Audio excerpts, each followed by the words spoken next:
Hello! Hello! Hello! Yes, Anna Cat Fernandez, I'm 10 minutes late. Called out. Called out. Well, I had to get the music. And I had to get the music. And the coffees. So, welcome back. First of all, let's just double check. Can everyone hear me well? I just need someone to be like, yes, we can hear you. Yes, everything sounds great.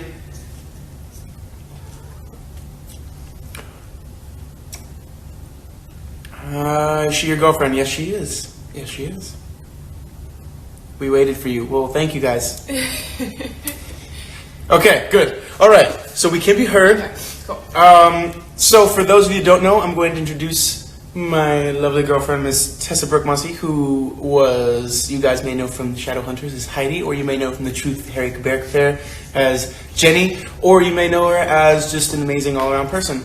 Well, she's going to be here to talk to us today about Anne of Green Gables for a bunch of cool reasons. One, she is the one that introduced me to the book and even kind of put it up as an idea for us. Two, she's actually born and raised from Prince Edward Island, where Anne now lives with Marilla and Matthew.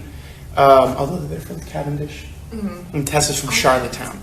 So, The city. So Tessa will be our PEI native to kind of bring us into this world. And also, I think she's got great opinions. So I like when she's doing this with us. So, let's dive right in, shall we? What are your first thoughts of the book? Let's do the thing we normally do where we say one-word thoughts. If you loved it, hate it, loving it. I feel like most of us are going to love it. I'm not going to lie. Because personally, I am loving it. No, I have not watched Anne with an E yet. I will after we finish. Love the book. Awesome. I love Anne. Annie Hansen. I completely agree. Anne is one of my favorites. She's amazing. She's amazing. Mm-hmm. Anne is adorable. I love a book. Loved it. Did you guys finish it already? Laughing so hard that is so, like, we've been reading in the same room too, and we've been like giggling.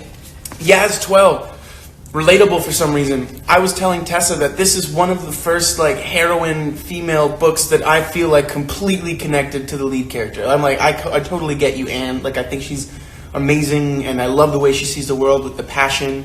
And yes, the cartoon. That was such a good cartoon. I used to watch it too.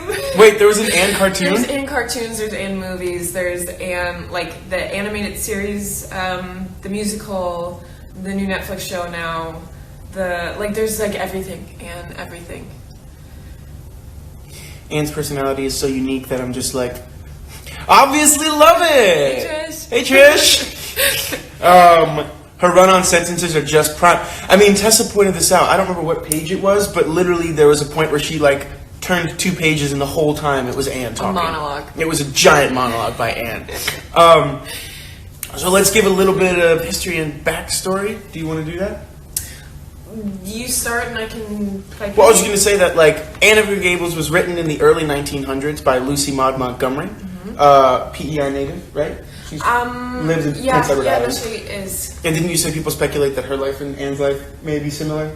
Actually, it's another one of her series, which is called Emily of New Moon, and they say there's a lot of similarities between the author's life and Emily. And I feel like, in my opinion, and we can do more, get more evidence to support this, but in my opinion, Anne is more of what Lucy wishes her life was like. Okay. Because Lucy also was not raised by her own parents, and there's a lot of similarities where she felt like an orphan, even though she had family around her.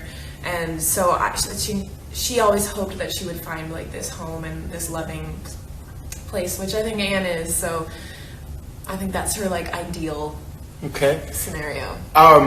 Lucy Maud Montgomery wrote a number of books, many of them actually featuring the titular character of Anne of Green Gables. The one after this is Anne of Avonlea. Anne of Avonlea. Anne of Avonlea, and then the books continue on to go into different phases of Anne's life. So you guys, if you really like these, you can get the next books, and you can read. I think a total of like 12 books about Anne in her, in the career that she had written. There are many books about Anne, which is a really cool thing, I think. And she originally wrote these Anne stories because the church asked her to write little stories for Sunday school, right? Yeah.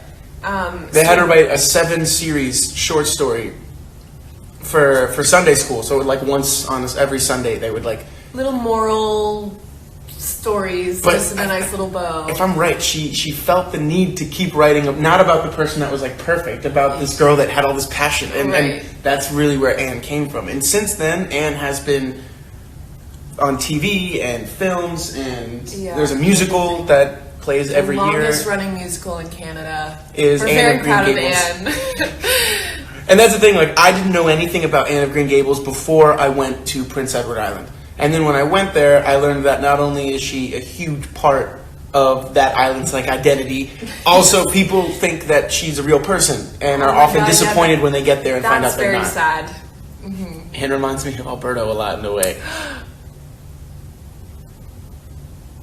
Yes, but one of the coolest things about Anne is she always talks about the importance of asking questions, and that's what you say at the end of every one of these lives. Yeah. Is to ask questions. So. And the fact that she never loses her passion. That's something I really appreciate. I love the unstoppable force that is Anne. Yes, read the book, love the TV show. And at some point, Anne goes on and on about how beautiful October is and how tragic it would be to pass from September to November without the middle of October. I felt that. Yes, I agree. But also something, I'm not going to lie, something I never thought about. It's like, oh wow, if it went straight from that to that, it would kind of feel attacking. Ask questions and keep imagining. Especially in Canada, it'd be very shocking. So curious and passionate about everything. Strong girl. She's always asking questions, always believing the good and beautiful of things. Yes, she never gives up. No, I get emotional thinking about Anne, and I don't know why. I feel so attached to her. I completely agree. I think Lucy Maud Montgomery has done a phenomenal job at creating this character that really does connect through all age groups.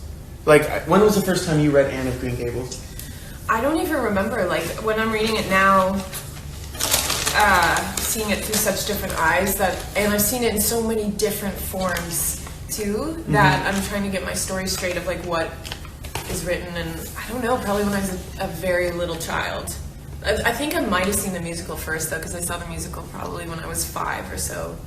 And so that's something that I'm like, I wish I had read it once when I was younger, or I wish it would have been compulsory reading in school. I feel like there are a lot of good lessons. Places. I mean, I can imagine in Canada it might be. I think for a bit it might have been in Japan. I'm not positive what is happening now. Do we have any Japanese fans on the live? That could maybe verify that. If we do, drop a comment. Please let us know. She so clearly wants to experience life, even the bad parts, so she experiences everything, which I think is important to realize. Like, she wants to feel it all, not just the good things. She recognizes the beauty in sadness, which I think is kind of cool. Yeah, there's a quote of Marilla saying, "You laugh far too easily and you cry far too easily." She's curious, she's witty, passionate, has a lot of imagination that comforts her in bad times. To me, she says things that adults wouldn't dare to say, so relatable. Not the most perfect protagonist. Yes, I do like it, but the hyperbole is a little overwhelming. Her mind is so curious, smart, pure heart. I think that Marilla and Anne are more alike than what Marilla would like to accept. And that's going to go back to this idea that she has this, I think, so when I was reading the book that I have has a couple of, has a foreword, an introduction, it has the actual text, and then it has a postscript by Lucy Maud Montgomery about how she started writing. But in one of the forewords, they talk about how Anne read as a child or reading it as an adult, you get different things. As a child, you see this, or I don't want to say as a child, because I think for me, the first reading, I'm feeling this way. This beautiful, young, passionate soul who sees the zest of life and has a really amazing joie de vivre, and loves it all. But then also there are times where I think as a reader, you can see through that, and you can see how sad she's really been in her life. You can see that she's faced and had to deal with hard things, like when she's casually telling Marilla that nobody's wanted her. She's been forced to just work for this woman who had 3 sets of twins in a row. That's a nightmare. She raised those children, Yeah, though. she raised those kids. What were the adults doing? But she has, and then to the point where she creates these fictions so that in a way it feels that the world could be bearable for her. She has to create this imaginary world so that she doesn't have to escape it. She doesn't have to face the reality of life. And she anticipates things, like she's now kind of built this defense mechanism where instead of letting these massive tragedies catch her off guard, she anticipates them and she already feels them before they happen. Like when she's crying over Diana's husband. Yeah. Like she's just trying to anticipate so she can protect herself. Which is so sad. It is, yeah. But also amazing. Like it's funny how you teeter on this edge of like, wow, she's this amazing person, but also like you feel like I feel like really empathetic towards her and the struggle that she's had to live before she met the Cuthberts. You know? And we talked about how wise she is because of her depth of experience she's already had in such a short time, and how she's learning and have already learned so much about how to deal with all of this, and she knows that being happy is work. And she talks about that. What kids often do you hear talk about, like they have to work on their happiness? So she's a very cool character. And I think that's something that we could all kind of I'm taking from it is that when Anne is being driven back to what's her name's house, the house with the orphanage. Mrs. Spencer's? When Anne is being taken back by Marilla to Mrs. Spencer's house, there's that moment where Anne tells Marilla, like, I've decided I'm going to enjoy this ride, even though it's the worst ride of my life. I've decided I'm going to enjoy it. And I find out that you can actually decide you're going to enjoy a lot of things if you firmly decide it. But of course, it must be firmly decided. And I think that's such a powerful lesson for us. Life isn't what happens to you, it's how you deal with it. And in Anne, we see someone who has had to deal with a lot of the worst parts of life at a very young age. But somehow, she's managed to stay open, she's managed to stay passionate, she's managed to stay kind and loving, and still will choose the beauty of the side versus the reality in which she's facing. That's why they call her, at the beginning of the book, they call her a woman child. You remember that part? Yeah. I think that's so fitting to describe her, because she's so wise, and then because her imagination is just so large and childlike, she just strikes this balance of saying things that catches you off guard, because it's like adults don't even realize that, and she still has the like clean slate to take in the world as it is without seeing it through societal constructs yet. But she's also at the place where she's open to change. She's not set in her ways. No. So, like, when she's preparing for tea at Mrs. Barry's place, and she's like, "What if I?" Oh, not Mrs. Barry. At the minister's with the minister's wife. She's preparing for tea. She asks her, like, "What do I do with this? And how do I know if I want a second helping?" And I want to make sure. And she goes, "Oh, stop thinking about you. Think about etiquette in terms of the other person." And then Anne's like, "Why didn't I think of that?" And then immediately she understands what that means, and not like someone who's like, yeah, but what does that mean? You know, she's able to kind of... Well, she's so open, like you said. She's open. So I'm gonna start reading comments again. I'm a little far behind, so I love how she romanticizes bad moments. Rita said, literally, hold on. I think something very common with kids. I've been working with kids this summer, and they have such vivid imagination, and they keep talking and talking and talking, and even if your brain is... I think you press the plus button now. No. Plus means that there's more. Oh, sorry. So, literally about to fry, you really feel like you can't stop them because it would be like putting a limit on their imagination. I agree. That's like one of the worst things. I own the wiki set. Read them for the first time with my grandmother's young girl. This time I'm reading it with my daughter and have so much fun sharing this world with her. That's amazing. She tries to see the beauty in everything, faced many hardships. I actually heard about Anne in high school from one of my teachers, and she kept talking about her throughout the year, but we didn't read the book, just heard about it as a way to keep us motivated. Awesome. Kids are sometimes stronger than adults. I think it's because they just don't have the knowledge of like past pains and stuff yet to protect themselves. So they'll continue moving forward in an interesting way. Completely agree. She's been through so much, and she's only 11. I think part of her imagination is a panic room per se. It's comfort in such a bad, cruel world. A young woman reminded me of Little Princess. Yes, Little Princess. Very similar. Yes, George. Even my 15-year-old sister, when she comes back to school, she just goes on and on and on for like 30 minutes straight, and I feel like I can't stop her. It would just be so cruel. They're so pure. Children are so pure, passionate, and strong. When we grow up, we lost this part. It's sad. We don't have to lose that part, though. The only thing anyone says you have to do is grow older. You don't have to grow up. I mean, you should mature, but you don't have to grow up. But that's what now reading it, because before when I was a kid, I wouldn't be relating to Marilla and Matthew. Yeah. But now I am, and it's like them taking in. Marilla's starting to feel guilt, like, okay, well, I'm trying to civilize her. Mm-hmm. She's like, but wait, am I taking away something so beautiful about her, which is her imagination? And it's finding the balance of being able to, be quote respectable in this time period, right?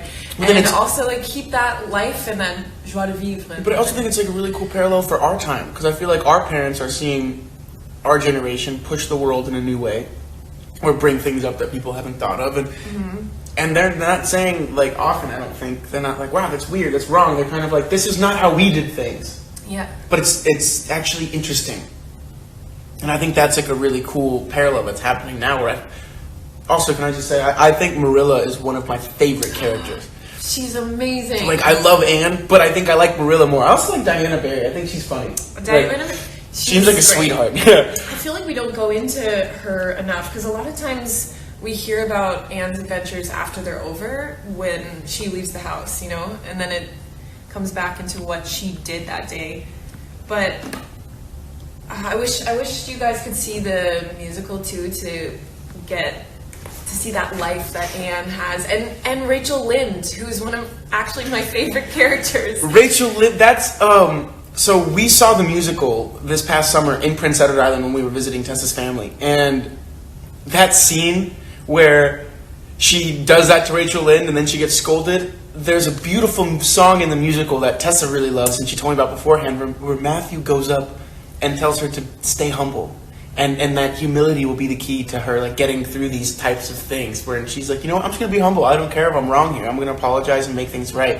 And it's a beautiful little song, which we'll probably play next time, maybe. There's so many good. They take moments from the book, and the songs that they've created from them give breathe sometimes a new life even into those moments in such a cool way that musicals can do.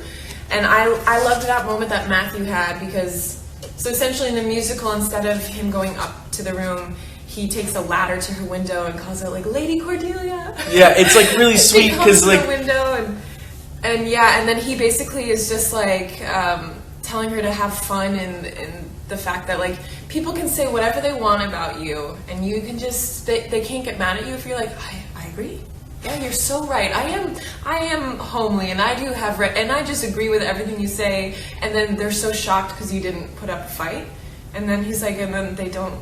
They literally have nowhere to go. They have no. You give them fuel for the fire that they're trying to build. So if you don't give them fuel, the fire won't go anywhere. And so they have this whole song about it, and she's like, "This is fun. I like this idea." And that's where she gets that little spark of joy, to do this big apology. And I think if you guys ever get the chance, see the musical. It does so far reading it. Humble pie. Humble pie. Yeah, Trisha. I was shocked. My sister's on here. That's why. Yeah, Tessa's sister's on here. Her name's Trisha. Everyone say hi to Trisha. Thank you for joining us this week. She's gonna be like, oh my God. Yeah, she's gonna be like, never doing this again. So I love how Marilla is such a strong woman, even if she's strict with Anne. She's just teaching her things, and that's beautiful. No, I think that's one of the things that I think is really interesting that you're seeing through, I think, Marilla and Matthew, is they're kind of seeing life through new eyes because of Anne. Like, they're older and we're kind of set in their ways, and now they have this person who's completely disrupting that in the best way possible.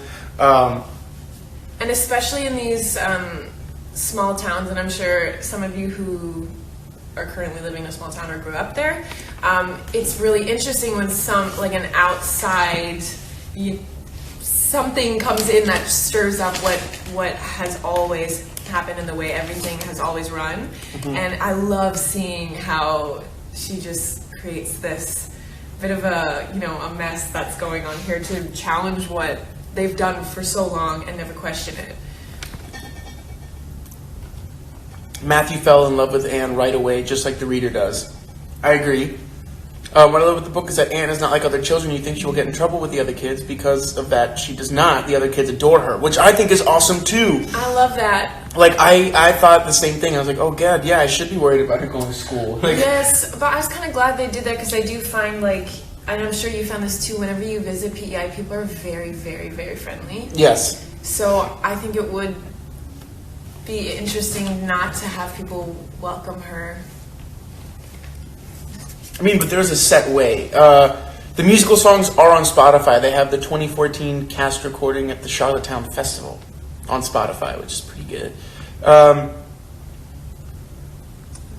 I love how Matthew expresses what he thinks by his actions and almost never by his words, which is kind of really cool. And how Marilla gets so frustrated with that. But also how Marilla knows him. Yeah. That she is like, God, he's not going to say anything. He's just going to stare at me. Read him like that too.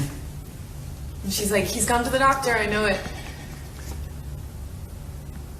Okay, cool. We're caught up. And then I saw a comment earlier too where Annie said about how it's kind of strange how fixed Anne is on her looks, which is an interesting thing to talk about. Yeah.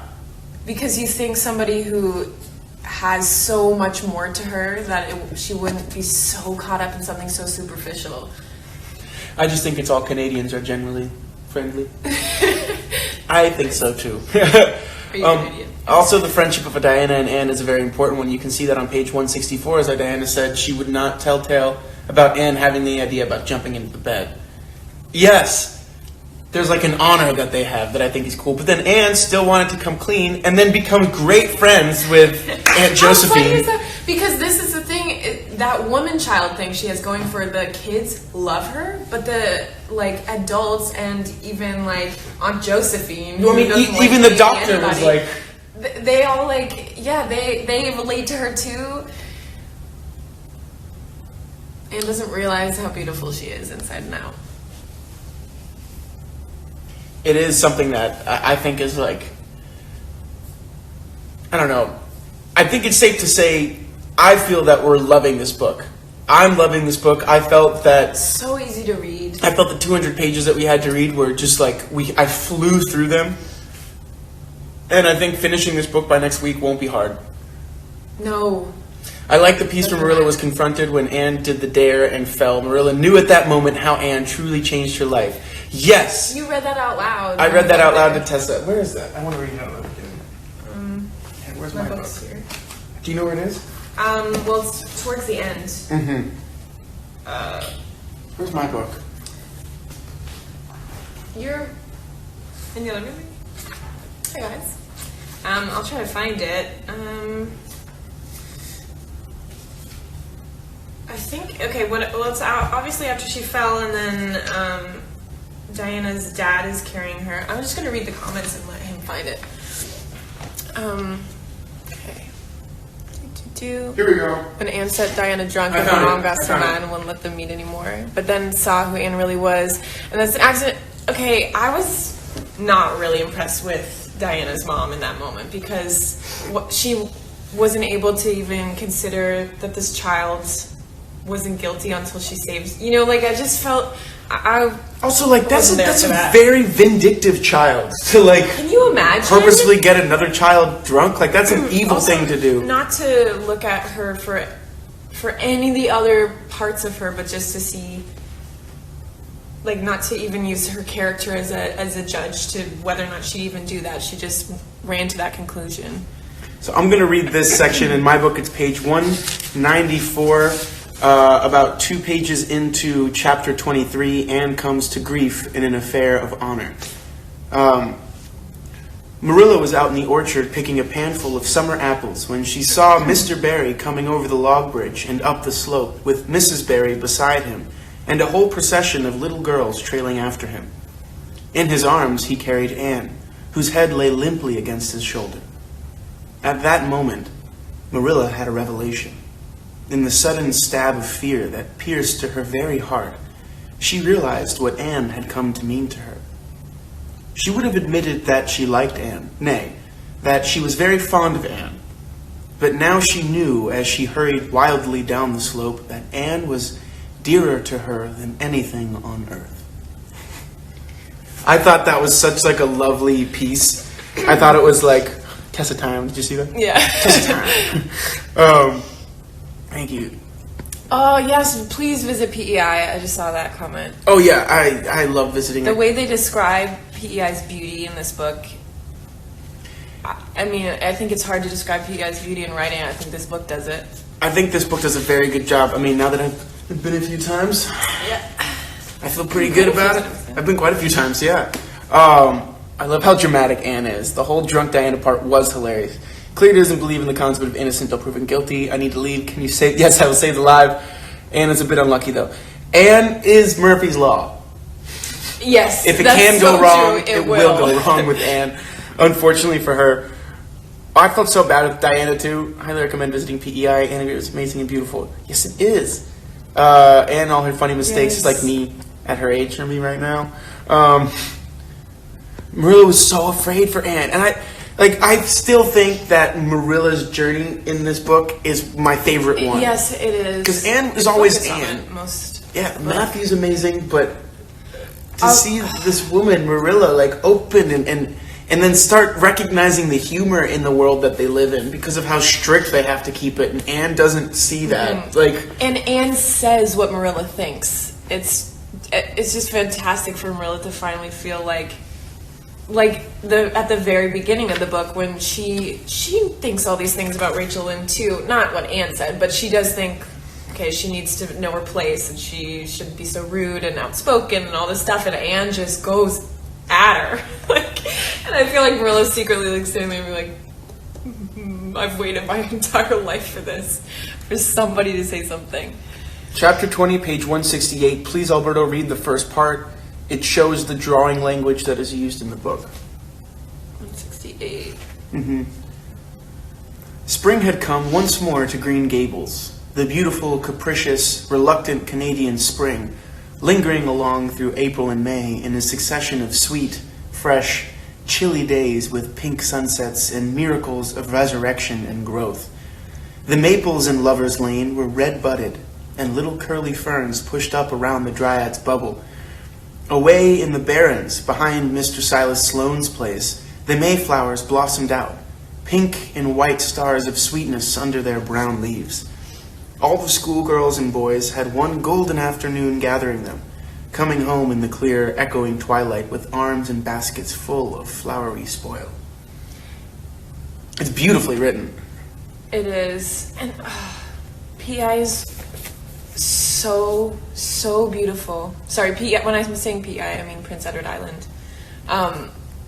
And this book, she just knows how to describe it. It's crazy. Oh, someone said a comment too that I thought was... Anne and Gilbert, OTP. Yo, yeah. Right?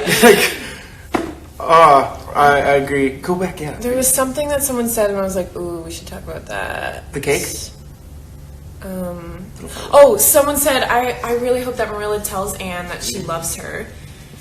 And I thought it was so interesting when Diana told Anne that she loved her. She's like, no one's ever loved me before. And I thought that was so interesting because Anne doesn't realize that Matthew and Marilla love her. She doesn't know that. She's never had people in her life before who genuinely did love her. And so cared about her and want the best for her. She can't recognize it. She can't recognize it unless it's verbalized. Which is so hard. So sad. It is. And that was the moment where I was like, oh, she has no idea even when she embraces Marilla, how Marilla actually does love that. And she has no idea. Does anyone know the page for the point when Anne first kissed Marilla on the cheek? Because that was one of my favorite parts too, when Marilla was like she felt like a pang in her heart because of it, and she felt so happy. I love that. And then, of course, she goes right back to, anyway, you gotta wash the dishes. Or the dishes aren't clean enough. Just get back to what she's comfortable with. Oh yeah, Gilbert is totally Gil to me now, because that's all she calls him. Gil, that boy at school. So yeah, he's totally Gil. I love that as his nickname, though. I think she, later on, might use that. This book reminds me of The Secret Garden. I remember that movie. I find it so cute when Marilla giggles at some of the things Anne says or does. It shows how fond she is of the little girl and how she's slowly changing her opinion on having her at home. Yeah, they're little things, but I find them so funny. Have I ever thought about recording an audiobook? Absolutely, I would love to. Just no one's given me a book to do it. Oh my gosh, you would love to do that. Yeah. This random, but what Ma... This is a typo. Whether there are guys because Alberto's dressed up for summer and Tessa's dressed up for winter. Oh, do you want to know why? Am I allowed to tell the world? Alberto keeps the apartment like it's the Arctic, and I don't produce enough body heat to live in here. So this is literally it is minus 40 degrees in here. But so. like Tessa and I have always agreed on, you could always put on a sweater, but if you're hot. So that's why I'm in my winter clothes. And that's why I'm in a t-shirt, because it's wonderful in here. It's so cold. This is a lifelong... Sorry. Rita, the representing fall. It's always summer in California. Oh.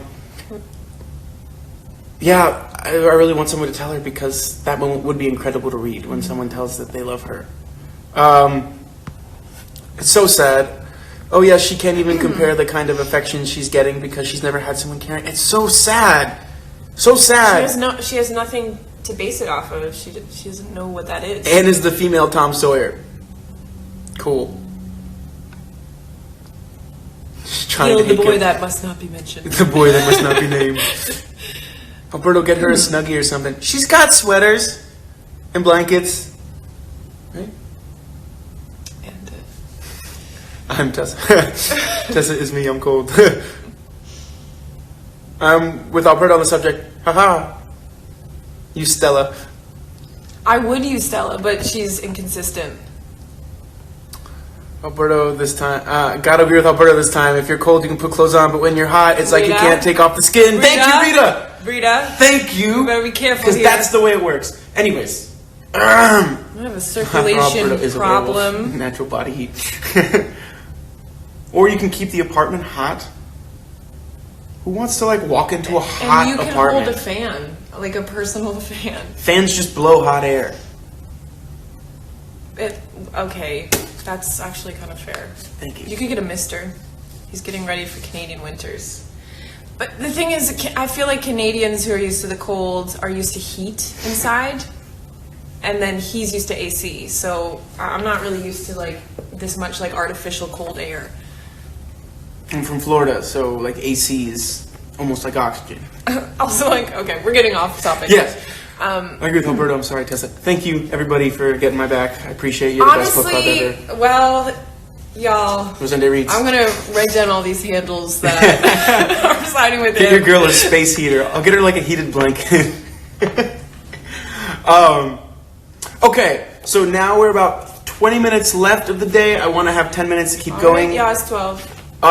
So let's talk about quotes. What are your favorite quotes? And I know everyone has favorite quotes. Tessa actually wrote a notebook down. I forgot a pencil for the first like 100 pages, so I decided just to not do that. So I don't have any of them, but I do remember certain points that I love. While we're writing it down, my book has one on the back, which is really nice. What does it say? It says, looking forward to things is half the pleasure of them. Looking forward to things is half the pleasure of them. This live is moving in a different mood. Would the PEI winners be colder than the ones in Ontario? Yes. Because it's an island, the wind off the water can get pretty. It's delightful when your imaginations come true, isn't it? Okay, yes. Can we talk about that? I love that Anne imagined a creepy hollow wood so much with ghosts and everything that she literally scared herself from walking through it. And I completely agree with Marilla being like, that's ridiculous. You have to go through that. But although I was Anne as a child. I still do that as an adult, for though. sure. Okay, when we watch scary movies and stuff, and then I'm like, my imagination starts to take over, and then I mean, everybody feels like that after they watch a scary movie. Yeah, for sure. It's one of the reasons I think we love them. You have a lot of quotes on your cover. Oh yeah, I have a few, like but this one hasn't been read yet. Okay, but the front of the book, like... It's delightful when your imaginations come true, isn't it? Tomorrow is a new day with no mistakes in it yet. When you're imagining, you might as well imagine something worthwhile. I sometimes think that is why I'm such a troublesome person. If I was just the one Anne... Oh, I love that one which talks about multiple Annes. Yeah. Isn't it splendid to think of all the things there are to find out about? It just makes me feel glad to be alive in such an interesting world. She always talks about how interesting and how much there is to learn, and how she thinks the world wouldn't be so interesting if we knew everything, which is so funny because I find a lot of like adults get uncomfortable about the unknown, and that to her is what's exciting about life. And I think we could take that lesson from her. Like, of all the people we've read about, and all the heroines and heroes we've read, I think Anne is one of the most inspiring ones. My life is a perfect graveyard of buried hopes. I do love that line. Oh yeah. One can't eat when they're in the depths of despair. Can you eat when you're in the depths of despair? I don't know. I've never been there. I can't say.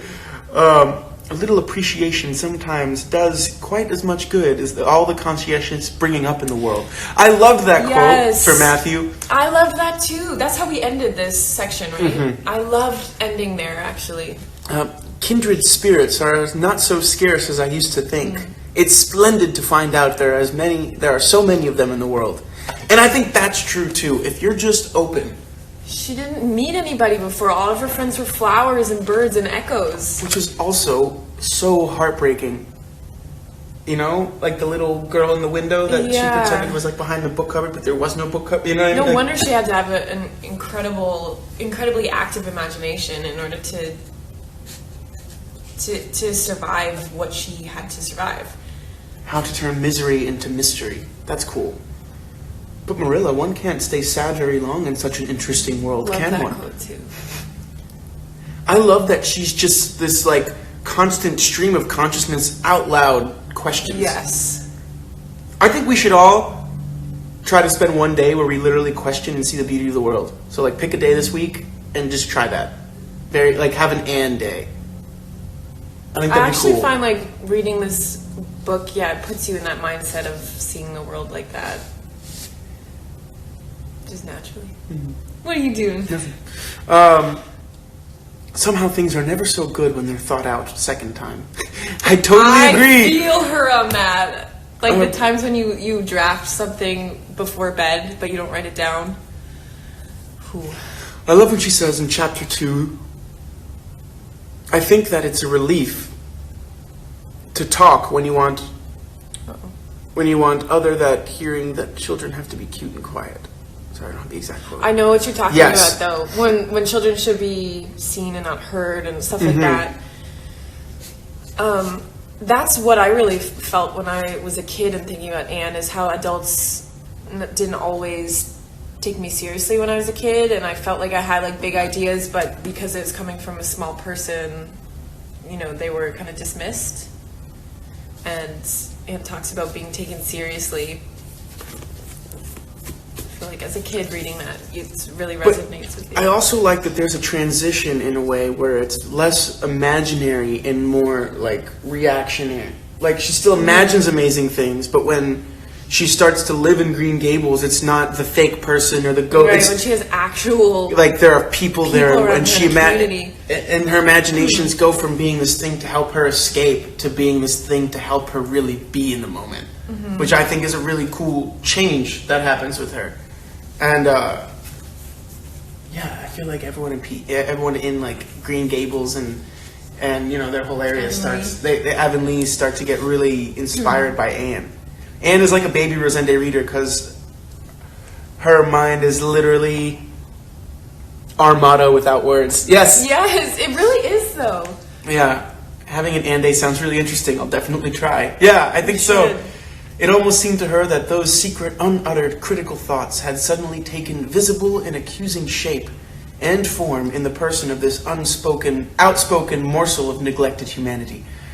How well written is that? And that's one of the things I have to say, with Lucy Maud Montgomery, I feel like you could take one of her sentences and find them just as flowery as Anne's imagination, but you don't feel like you're wasting time reading them. I don't ever wish she said Anne went down to the brook. I love that Anne sauntered flowingly with the wind. Because it really paints this picture, and you feel like, that's why you get in that mindset of seeing the world through this beautiful lens. But I think that also speaks to the fact that Anne is so well read. And the reason why she can't spell or why she uses big words is because she's read them. Yes. And she has ideas of what they mean sometimes, which is also funny. Yeah. But what she's taken from reading is a vocabulary to describe the world around her that isn't one that's black and white. It's all of the colors in between that allow her to really, it's not just like that green plant. It's that flowery green plant that shyly turns towards the sun. And she gives a complete piece, and I think that's really cool. Yeah, she probably spent more time reading than she did many other things. Mm-hmm. I shall walk that ridgepole, Diana, or perish in the attempt. If I am killed, you are to have my pearl baby. That's the first thing on her mind. We should rename things the way, the Anne way of naming things. I love that too. I mean, that's something that I think is super important. The way we name things kind of decides their vibe. So it's not Barry's Pond. It's the Lake of Shining Waters. I also think it's a reflection of her having like such a big heart and so much empathy for she not only feels so deeply for the people around her, but she feels so much that she even feels for inanimate objects. Yeah. She just has such a big heart. Like very so Buddhist much. in a way. Yeah, It's very Buddhist in a way. Yeah. Yeah, I just think that's a reflection of her empathy. Anne should be our mascot. You know? I agree with that. I agree with that. And because her thoughts are dismissed by adults, she'd rather stay quiet, I guess. She's a color way of describing the most mundane thing. It's the same as happening with me. It kind of reminds me of the Little Prince in an abstract way. People laugh at me because I use big words, but if you have big ideas and you have to use big words to... You have to use big words to express them. Haven't you? But I agree with, like, I think also she's kind of letting you... she's freeing us to be completely free in the language we use to describe things. I love too, she like chooses her words sometimes, but she'll sit there and be like, oh, that's not the right word. The right word for this is, you know, it's just like so cool to watch her love how she articulates things. So important. So overall, I'd say we're all kind of really enjoying this book. Does anyone not like this book? Because I would love to find out what are the things that are kind of like holding you back from it. Or does everyone kind of agree? Pretty dope. Hey, Geography. Are we behind in the comments? A little bit. Okay. Looking forward to things is half the pleasure of them. You mayn't get the things themselves, but nothing can prevent you from having the fun of looking forward to them. And I love that point when Marilla's like, you're going to be disappointed. And Anne's like, well, half the fun of like going to something is getting ready to go to it. And if you can't go, that sucks, but at least you got to be at least you got to be excited to go. Mm-hmm. I hate that so often streets are named after important people nobody ever heard of. Let's rename them all after all the streets.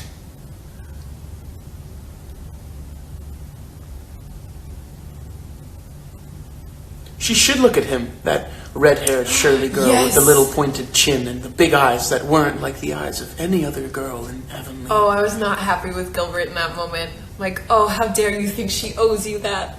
But also, like, to me, that's like the beginning of his crush. Oh, the fact that, why isn't she looking at me? If all the girls that are looking at me, I want her to look at me. Why? Because she's got red hair and she doesn't look like any of the other girls here. And like, she's smart and she's interesting. And she's passionate and, you know, she doesn't let me get away with my juvenile shit.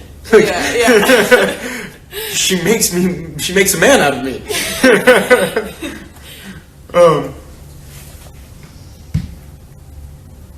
There's nothing holding me back. I was thinking too. Even my grandmother loved this book. Yeah, she says that she uses big words for her big ideas. It's written just like that in French, and I found it beautiful. Oh, that's cool. That's good to know. This book gives us all thrill. He practically pulled her pigtails like all the boys on the playground. Hadn't the time to read it yet. University's killing me at the moment, but I hope I will get back to the next book. Verena Lightwood, I hope you read this book at some point, too. It's very... Easy, and I feel like you can read it kind of everywhere too. You know, it's one that I feel like you can take with you. Like I was reading it on set, which is hard to do. It is hard to do. I'm so curious to see the development of Gilbert and Anne's relationship. Anne is an example of all people should be listened to, not just dismissed as kids. I agree. Really curious to see how Gil and Anne's relationship develops. He is mad of not getting her attention because that he teased her, and see what happens because Anne has a great temper. Oh, I love that, though. Little did he know that he would, he get temporarily angry because he wasn't getting what he wanted immediately. Teases her, not realizing she's going to hold a grudge for years to come. The rest of her life. The rest of his life. He's like, oh my gosh, I'd never mess something up so early. severely. Oh my god, hi Tessa, you were so amazing in Harry Caber. I started chatting as soon as I saw you. My parents hated me, lol. Aw, thank you. As little Tessa, Anne, as little Tessa was red brain. But the thing is, okay, I'll just tell this story very quickly. I was obsessed with Anne growing up, and I used to have, you can buy the straw hats on PEI that have the braids sticking out of it. So I used to wear it to, dinner. I don't know how my parents let me do this. And then I would, make my classes in school, I would make performances for them. But if I didn't have a real wig. Anyway, we don't need to get into this. But I used to do these performances. I remember this story. It's embarrassing. Tessa has a lot of secret performance stories about PEI. Yeah, that aren't something I want to necessarily tell everybody about. So I'm gonna just stop right there. We haven't watched a Netflix show. We have a friend in the Netflix show. Oh yeah. Yeah. We haven't watched it yet, though. I'm waiting until after. Trisha remembers. Oh my gosh. Tessa, you can cosplay Anne for Halloween. Guys, the embarrassing part of this story is because I didn't have the red wig and she couldn't wear the hat for the scene, the number I was doing. I wore a skirt on my head. That's really the kicker of the whole. And the teacher's like, "What is Tessa doing?" Just it's a little odd girl in class. Have you pictures of that place of PEI? Oh yeah, baby. You should Google pictures of PEI if you want kind of a visual while you're reading the book. And you should look at pictures for the summer and the winter, because in both, it's beautiful. It's gorgeous. I know. I should post some of my photos I took. You should. At PEI. Anyone ready to dye their hair red to cosplay for Anne for Halloween this year? I'm Annie with one N. Berto, do you have a funny story you can tell us? Nope. I'm gonna learn from Tessa's mistakes. Anne and Pippi are both. Yeah, Anne does remind. Pippi Longstocking reminds me. Yeah. Think they have any relation to each other, Pippi Longstocking and Anne? Because they both have red hair, pigtails. Right, yeah. And they're both outspoken heroines. Stella did not like that. Stella, you want to say hi to everyone? Yeah. She's hiding in a box right now.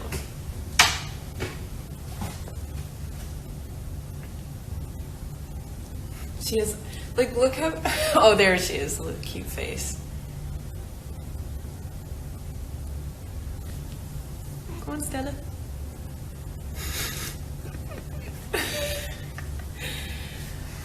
Okay. I like that she just lets me do this now, though. She doesn't, try to leave. She just kind of deals with it. She's a little grumpy, but she just...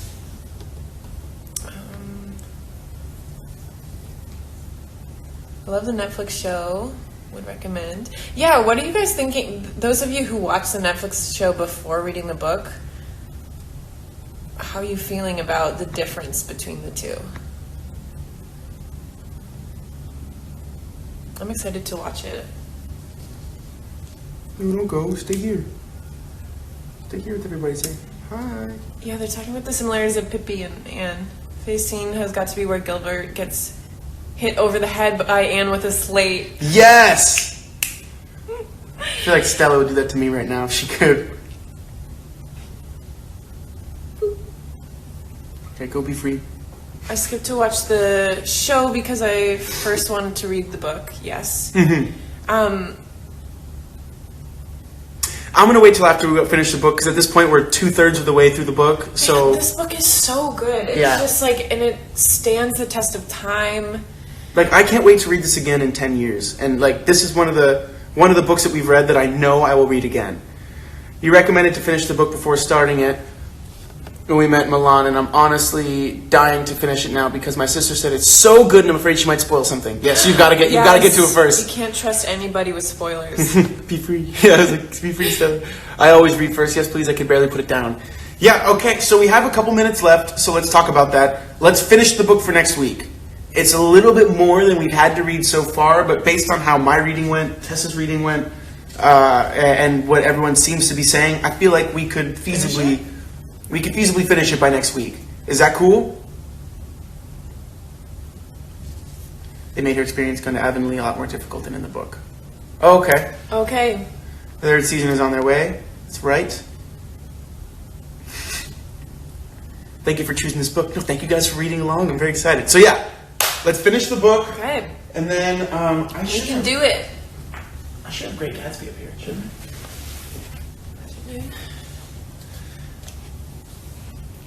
I think we can finish it. Definitely. Okay, everybody's on board. Okay, good. Good. And Alberto always saves the lives. So if you can't be here, you can watch on your own time. We have too many books. I am very happy that we're reading this book. Yo, I am so happy reading this book. Like, this book has become one of my favorite books. Oh yeah, and this week, Alberto, I can say that, right? Yeah, of course. Say what? About Wednesday? Yes, of course. This Wednesday is Alberto's first episode of Chicago Fire. Oh, that's right. It's Blake's Balake's first episode of Chicago Fire. Yes, so if you guys, if any of you all are watching, I will be in this episode this week. I was not in last week's episode, but I thought it was a great season premiere. It's very exciting. Mm-hmm. And then this season you get to meet the daredevil that is Blake Gallo. Woo! I'm kind of nervous, kind of excited. Mostly nervous. Guys, pretty cool to see Alberto as a pretend firefighter. Gotta say, as a girlfriend, I approve. The last episode was pretty sad, yeah. But I thought it was like a really solid entrance. Yeah, well, I mean, because we talked about how typically something, I don't want to spoil it, but you guys will know if I don't say it and you watched it, you'll get it. Like, something that big would typically happen in a season finale, so to open a season like that is very, I think it's a cool way to do it so that people aren't anticipating. Would Simon Lewis ever be a firefighter? I don't know. No spoilers. Okay. All right, no spoilers. No, I don't think I spoiled it. No. Someone else heard. Don't spoil. I'm on. Oh yeah, but I mean, I feel like that was. Gracias a todos por leer con nosotros. Para la semana que viene vamos a terminar el libro. Entonces, termínalo. Y vamos a regresar el domingo. Yo no sé a qué tiempo, pero voy a chequear y ver, y más tarde yo les digo cuándo vamos a hacerlo, pero termina el libro para el domingo, ¿sabes? Cool. My social life is officially over. Is that because there's a lot of TV for you to catch up on? And books to read and so much time. Okay. Thank you guys. Where's my phone? This is mine. Okay. Oh, this is yours. There we go. Thank you guys for joining us. Do I ever want to be a firefighter a little? When I was little. Oh. You know, when I was little, I don't think I knew enough. But now I see, I think it's such an amazing job. But it's like a vocation, I feel. Because it's so, I don't know, I think it's super cool. I mean, what they do is incredible. Incredible. And also, in order to even be a firefighter, it's a very selective process.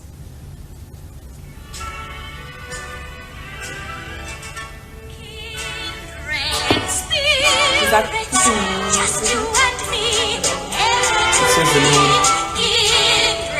All right, thank you guys. Enjoy your weeks. Continue to be curious. Continue to question things. Continue to be inspired. And continue being positive, imaginative, and continue being positive forces of change in your environments, in your communities. Goodbye, guys. I will see you next week. I believe Tessa will be there. If I am invited, I shall be here. Wonderful. Tessa will be there. I will see you guys soon. Yes, 9/8 Central on Wednesday will be...